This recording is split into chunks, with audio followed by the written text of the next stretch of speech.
Hello বন্ধুরা, সবাই কেমন আছো? আশা করি ভালো আছো। তো দেখো, আজকে আরেকটা রেসিপি নিয়ে চলে এসেছি। আজকে রেসিপিটা তেতো করলার রেসিপি করব। তো দেখো, এই তেতোটাকে কত সুস্বাদুভাবে আমি বানিয়ে নেব। তো এখানে আমি 3টে করলা নিয়েছি, আর তার জন্য আবার লাগবে এর সাথে মেশাবো পেঁয়াজ, রসুন, ধনেপাতা, লেবু, কাঁচা লঙ্কা। আর যেগুলো নেব সেগুলো তোমাদেরকে আমি পরপর দেখাচ্ছি। তো প্রথমে আমি করলাটাকে ভালো করে ধুয়ে নিয়েছি, 2 সাইড কেটে নিয়েছি। এবার এটাকে আমি ভালো করে গ্রেট করে নেব। গ্রেটটা করে নিই।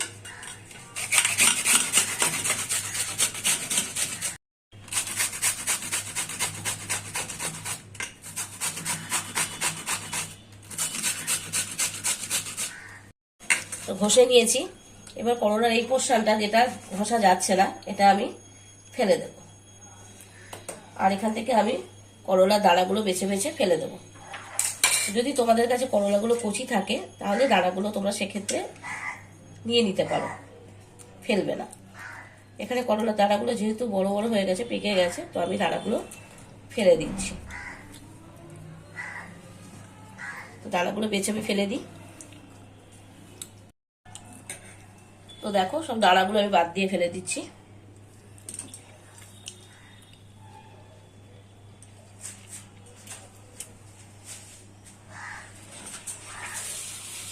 দানাগুলো আমি বেছে নিয়েছি। দেখো, এবার করলাটা এরকম চেপে জলটা আমি বার করে নেব।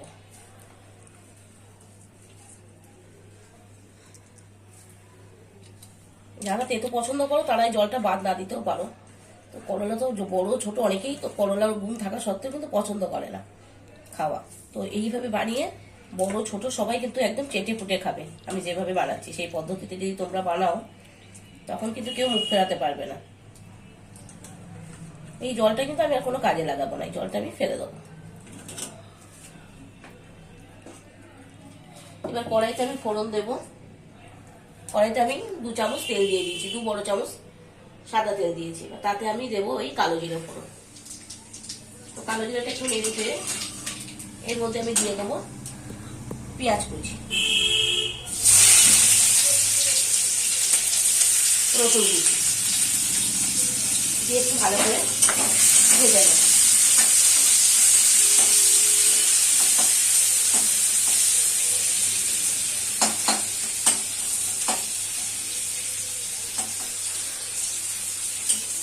পেঁয়াজ রসুনটা ভালো করে ভেজে নেব।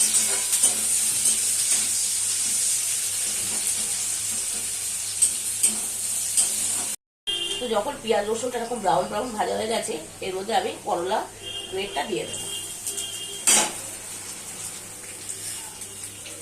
একটু পেঁয়াজ রসুনের সাথে ভালো করে মিশিয়ে নেব।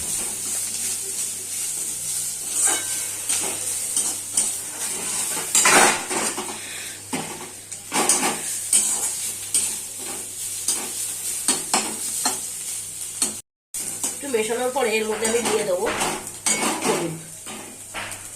এখানে আমি ছোট 1 চামচ হলুদ দিয়েছি। দিয়ে দেবো 1 চামচ ধনে গুঁড়ো, 1 চামচ জিরে গুঁড়ো দিয়ে আবার ভালো করে মিশিয়ে নেব।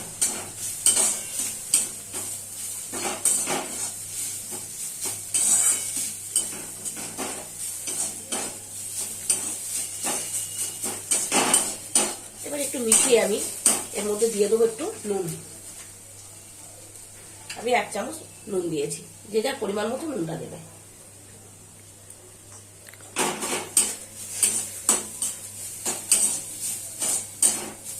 এবার একটু এটাকে আমি চাপা দিয়ে হতে দেব।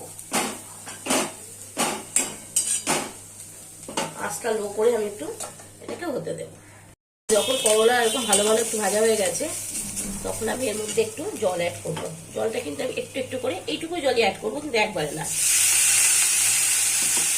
এটা দিয়ে আমি ভালো করে এরকম করে রাখতে থাকবো, একবারে জলটা দিয়ে দেবেন না।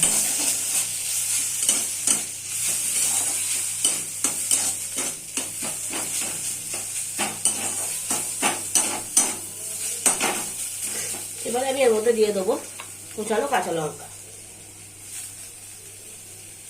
আর দিয়ে দেবো একটু লেবুর রস। লেবুর রসটা অবশ্যই দেবেন, এটা দিলে চটপটিটা হবে, খাওয়াটা ভালো লাগবে, টেস্টটা। এখানে আমি হাফ লেবু নিয়েছি।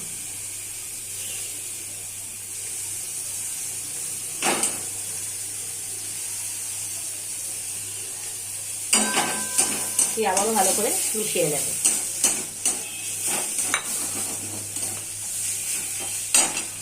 আর একটু যে জল বাকি আছে সেটাও একটু করে অ্যাড করবো। আবারও ভালো করে নাড়াচাড়া করে নেব।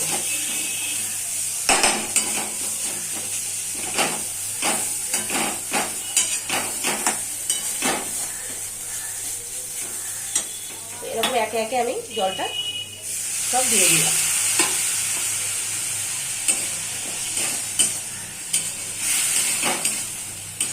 যখন এরকম ভাজা ভাজা হয়ে গেছে এর মধ্যে আমি অ্যাড করব 1 বড় চামচের বেসন,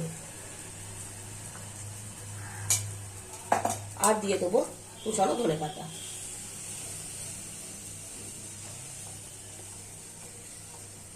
আর দিয়ে দেবো একটু চিনি।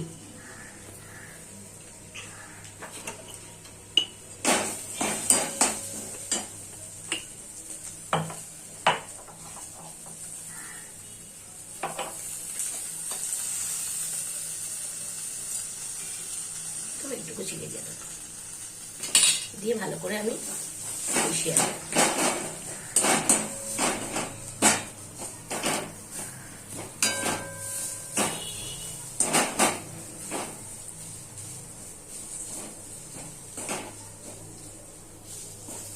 হয়ে গেছে পুরো ভাজা। এটাকে চেষ্টা করতে হবে কড়া থেকে ভালো করে এরকম করে ছাড়িয়ে নিতে। এটা রেডি, আমি এটাকে নামিয়ে নেবো। তো দেখো এটা আমি নামিয়ে নিয়েছি। তোমরা চাইলে এরকম ভাবেও খেতে পারবে, আবার এটা আরো একটু স্বাদ বাড়ানোর জন্য আমি এটা একটু বড়া করে নেব। ঠিক এরকম এরকম করে আমি কড়াইতে দিয়ে দেবো 2 চামচ তেল, 2 চামচ সাদা তেল দিয়ে দেবো কড়াইতে।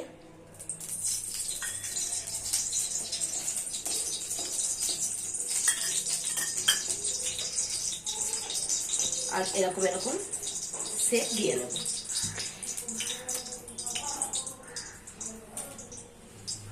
তেলটা গরম করে নেব।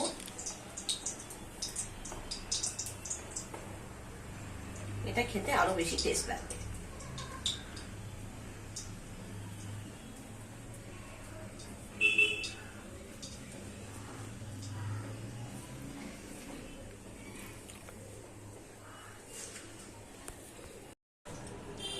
তো দেখো আমি এরকম বানিয়ে নিয়েছি। এবার এটাকে আমি তেলে ভেজে নেব, খুব হালকা করে ভেজে দেবো, বেশি আমি ডিপ ফ্রাই করবো না।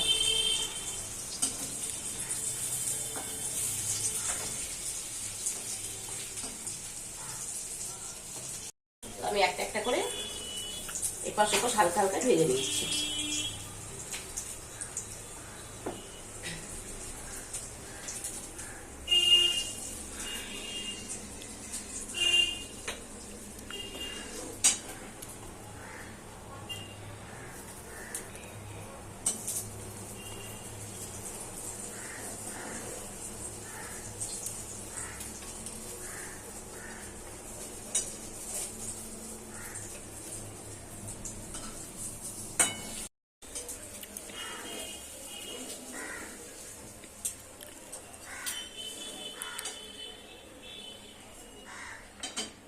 এক করে আমি সব ভেজে নিলাম।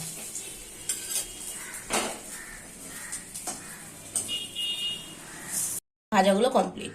তোমরা বাড়িতে ট্রাই করো, দেখবে বাচ্চা বড় সবাই কিন্তু তখন আর করোনাকে এড়িয়ে যেতে পারবে না। সবাই এই রেসিপিটা পছন্দ করবে খেতে। তো বাই, টাটা।